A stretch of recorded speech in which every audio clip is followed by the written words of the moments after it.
It was Saturday, October 8th, 2005. Coach Bobby Bowden and redshirt freshman quarterback Drew Rutherford led the Seminoles to a convincing 41-24 triumph over Atlantic Coast Conference rival Wake Forest in Doak Campbell Stadium.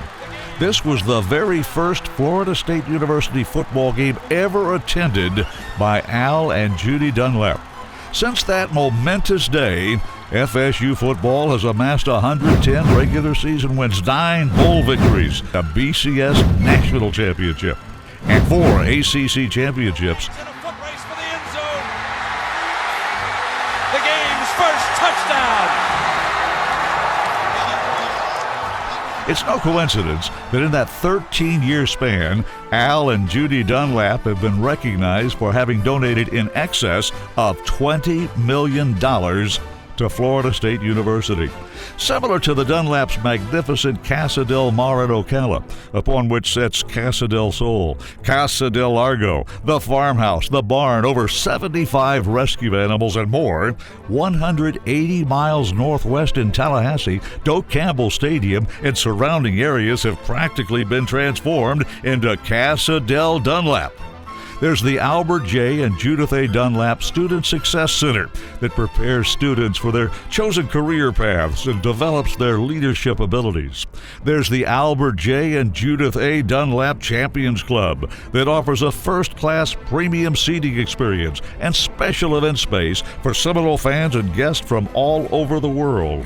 There's the Al Dunlap practice fields on which young men are strengthened to become champions on the gridiron. There's the Albert J. Dunlap Athletic Training Facility that offers young men and women shelter from inclement weather to continue preparing to compete at the highest level. In fact, since the completion of the Albert J. Dunlap Athletic Training Facility in July of 2013, FSU football has garnered a commanding 54-13 record. The 2013 BCS National Championship Seminoles went 14-0, won their first 13 games by an average margin of over 42 points, set an NCAA record with 723 points scored, and every starter on the team, kicker included, landed on an NFL roster. That's a display of dominance not boasted since the vaunted 1955 state champion Hasbrook Heights Aviators. But we were New Jersey Group 1 state champions 3 out of 4 years. In Al's New York Times and Business Week best-selling book, Mean Business, one of his cornerstones for success was developing an inner circle. Well, no one has been a bigger part of FSU football's inner circle the past 13 years than Al and Judy Dunlap. You want proof? Look no further than the fact that Al and Judy Dunlap have their very own renegade. Oh my God! It's a renegade. Oh my God. Yes, Al and Judy Dunlap sure are unconquered. Speaking of unconquered, Seminole boosters and Florida State University are about to launch one of the largest fundraising initiatives in the history of FSU athletics, the Unconquered Campaign. The Unconquered Campaign is a 5-year, $100 million effort to advance Florida State University's athletic facilities in athletic scholarship endowment. The flagship athletic facility that will consume the Unconquered Campaign's laser focus is a 122,000 square foot football-only facility. A growing trend among collegiate athletic programs is an investment in this football-only facility concept. In fact, since 2012, nearly 40 major universities have either finished building, are currently in the process of building, have announced plans to raise funds to build, or have renovated existing football-only facilities. FSU's football chief rivals, Florida, Miami, and Clemson, are among those. To quote the best-selling author Albert J. Dunlap, the essence of mean business is competitiveness. How to become competitive, and perhaps more important, how to stay competitive. That's what I'm about. Well, Florida State football is here to compete. The proposed structure will feature a new weight room, a new training room, a new locker room, a new player lounge, a new player development area, a new recruiting lounge, new coaches' offices, new offensive and defensive meeting rooms, new tiered position rooms, a new team meeting room, a new press conference room, a cutting-edge hydrotherapy center currently only indigenous to Australia. FSU head football coach Willie Taggart has worked at a university that has this concept, and he understands its place in college football today. Coach Taggart's consistent theme throughout the process of developing this project has been purposeful design. Let's hear Coach Taggart expound more on his experience and his vision for this project now.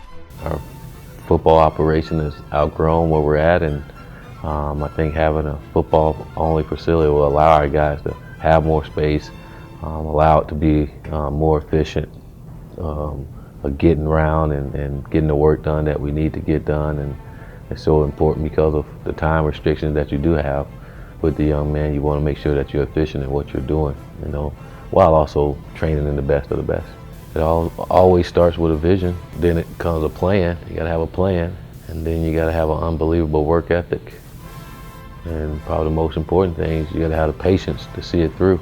In line with his mantra of lethal simplicity, Coach Taggart's message to any and all Seminole Booster members out there considering supporting this project is this: do something.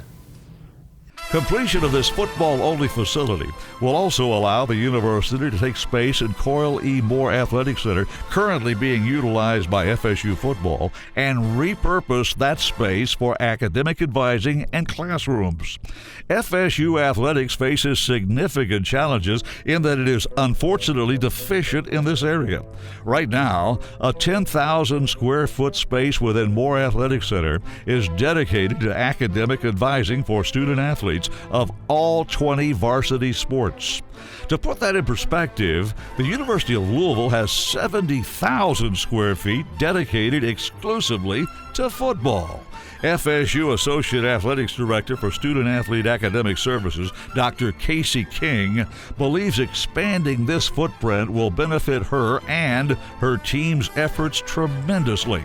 Let's hear more from Dr. King on this opportunity now. I'm Casey King. I'm the Associate Athletics Director for Academic Services at Florida State University, and I oversee our academic services for all of our student athletes. We have 515 student athletes at Florida State, and we divvy up that number, but mainly I work with the football program and the men's tennis program, so that's around 120 students. I'm so excited to hear about the potential of more space. That is something we are in desperate need of. When you get 2 linemen and a learning specialist office, it is packed tight and it's hot, and it's just not a great conducive working space.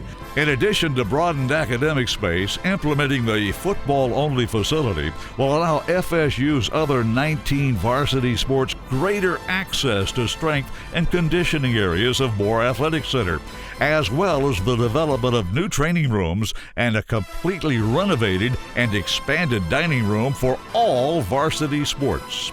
The football-only facility concept is a complete game changer for Florida State athletics. Who else would FSU athletics, FSU football, and Seminole Boosters approach first and foremost about leading this monumental initiative besides the game changers, Al and Judy Dunlap? Ladies and gentlemen, we introduce to you the latest edition of the brilliant Dunlap legacy, the Albert J. and Judith A. Dunlap Football Center. Fittingly, the Albert J. and Judith A. Dunlap Football Center will border the west side of the Al Dunlap practice fields and Albert J. Dunlap Athletic Training Facility, bolstering the presence of the Dunlap legacy and further establishing this area of campus as the central corridor of all FSU football functionality. This is Florida State University football. This is the Dunlap legacy. Let's go! This is competitiveness on its greatest stratosphere. This is an attitude and a passion best described by Al and Judy Dunlap themselves. I was born a very, very poor inner city kid.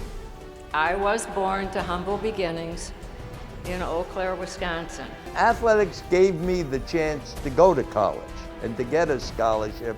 And I think athletics forms your character. You're going to work hard in the classroom and you're going to work hard on the field. Be passionate about what you do in life. Have a fire in your belly that never goes out. You must work hard. You must compete, strive for success. It sure beats anything else you can do in life. And if you work hard enough and strive for success, you will be astounded what you can accomplish in your life. Success is not just about natural born talent.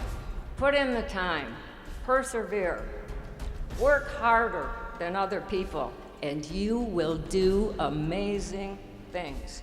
I've lived in 17 states and 3 countries, and I've been to 39 countries. First thing you have to do for success in business is get the right team. So, get the right team, pinch pennies, concentrate on your core business, and get a strategy. And leadership is desperately needed in the world today. Remember, when you lead, you will be criticized. But that's the price of leadership, and a price well paid. When you lead, you will be criticized. And the price of leadership is criticism.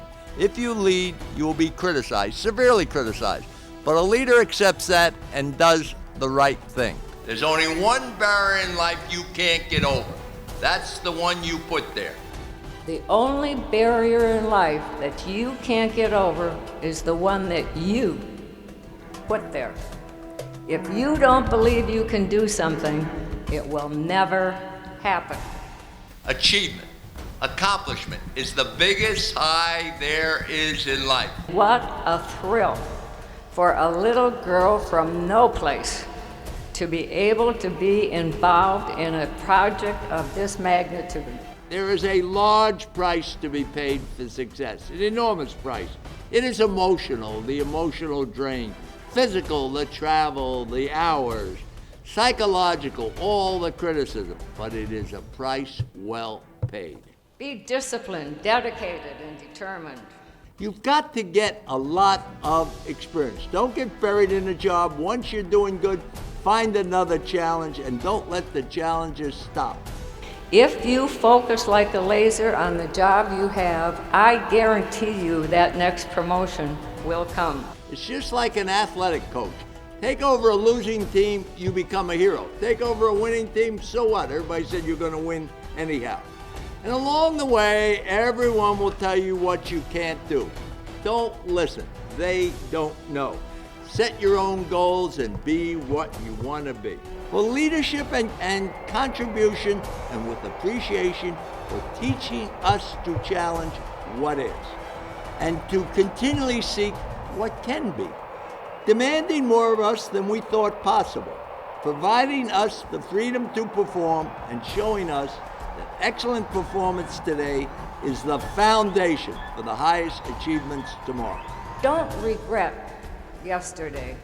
Cherish today and look forward to all that is to come.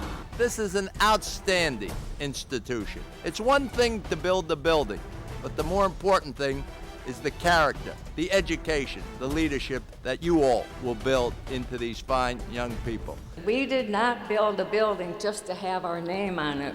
We built it for you, the students, to help you get over the gap from university life into whatever career you've chosen to go into. This theme of athletics and academics is enormously important. Being a scholar, being an athlete, you can overcome anything. If you're playing a sport, you're out there for one reason, to win. No more excuses. We want to see a national championship here at this great university.